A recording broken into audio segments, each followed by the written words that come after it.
Hello children, today we are going to study about what is motion.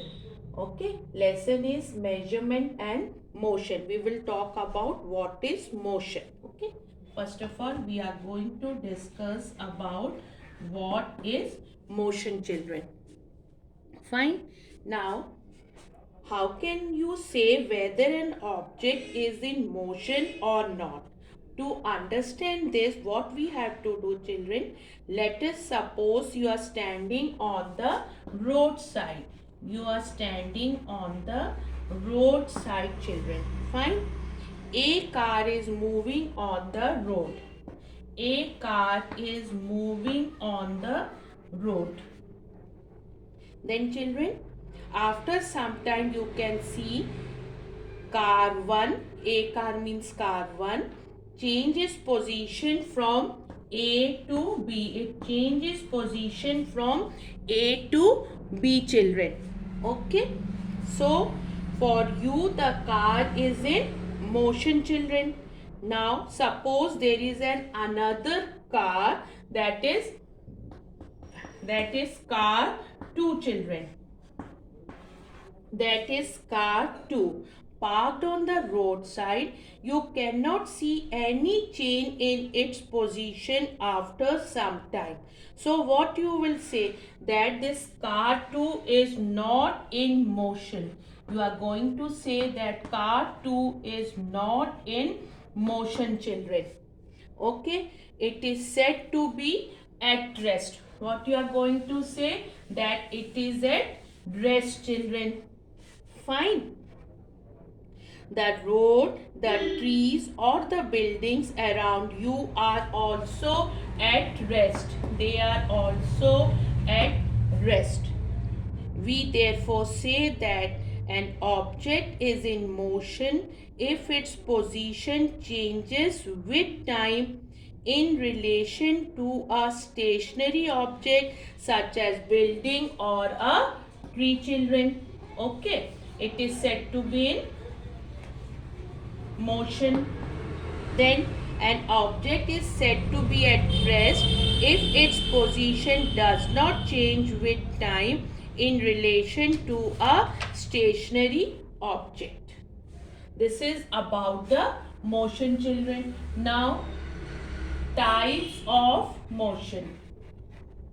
Types of motion we are going to discuss now. It is translatory motion. First of all we will discuss, children. Now in the translatory motion, what happens?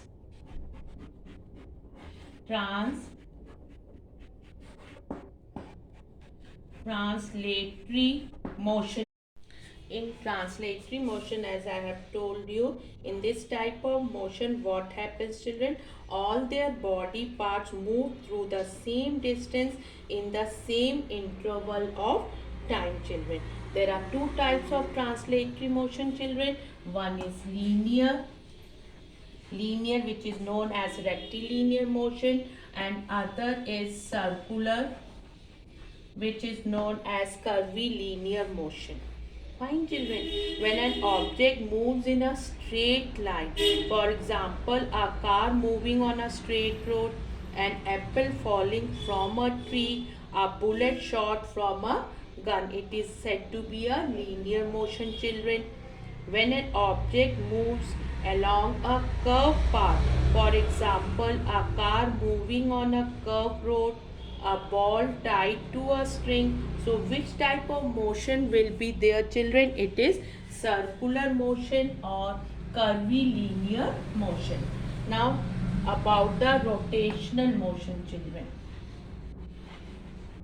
Now about the rotational motion, children. What happens in this case, children?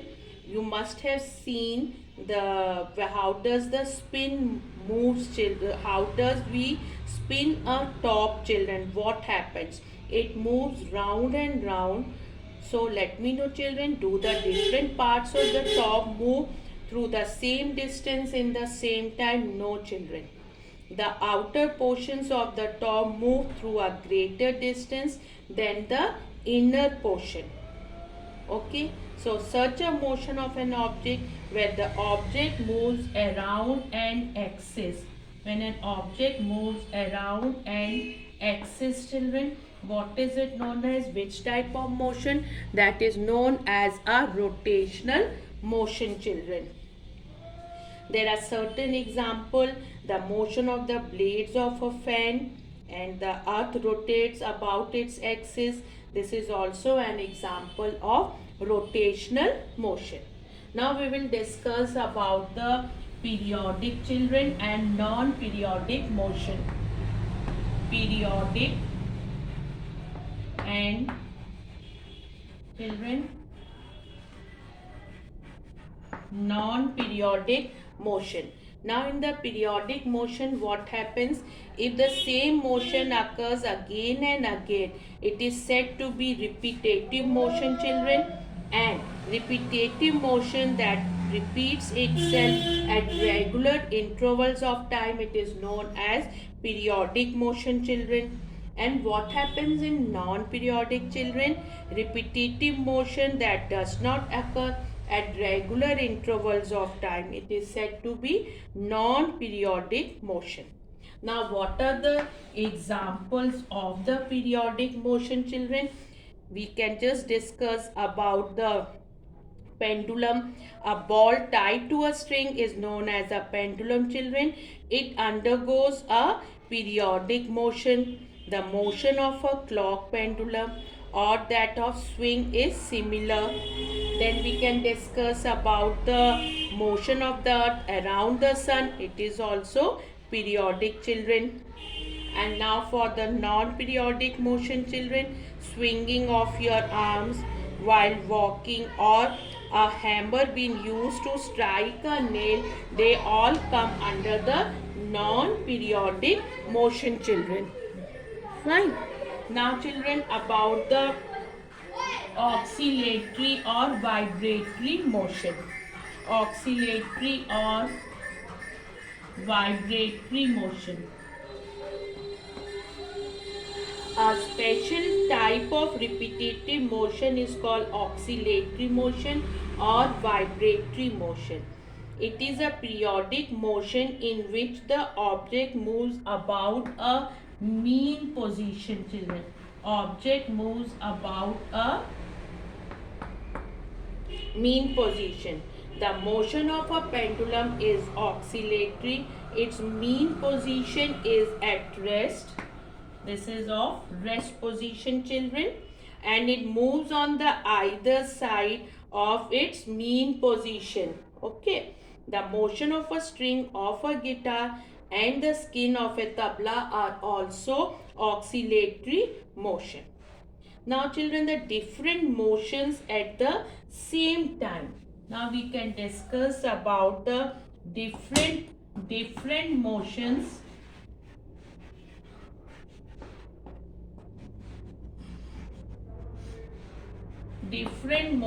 at the same time. An object can have more than one kind of motion at the same time, children. The earth rotates, that is rotational motion, about its axis, and at the same time it revolves around the sun. It revolves around the sun, children, in a circular path, that is translatory motion. So two motions, rotational and translatory motion. Now if you talk about a bicycle, the wheels of a bicycle rotate, rotational motion, and at the same time move forward in a straight or curved path, that is translatory motion. Now a ball rolling on the ground, it undergoes both translatory motion and rotational motion. Now if you talk about the swing machine, running swing machine, its wheels undergo rotational motion while the needle moves up and down, children. The motion of both the wheel and the needle is periodic. Fine children, so we had discussed about the motion. An object is in motion if its position changes with time in relation to a stationary object in its surroundings. Okay, then children, an object has translatory motion when it moves as a whole and if all parts move through the same distance in the same interval of time. Then an object has rotational motion when it moves around an axis with its different parts moving through different distances in a given time. Motion that repeats itself at regular intervals of time is said to be periodic motion, children. Then we discuss a special type of repetitive motion which is known as oscillatory or vibratory motion. After that we discuss about the different motions at the same time. More than one kind of motion. The example of the rolling ball was done, children, that a ball rolling on the ground undergoes both translatory and rotational motion, children. Thank you so much.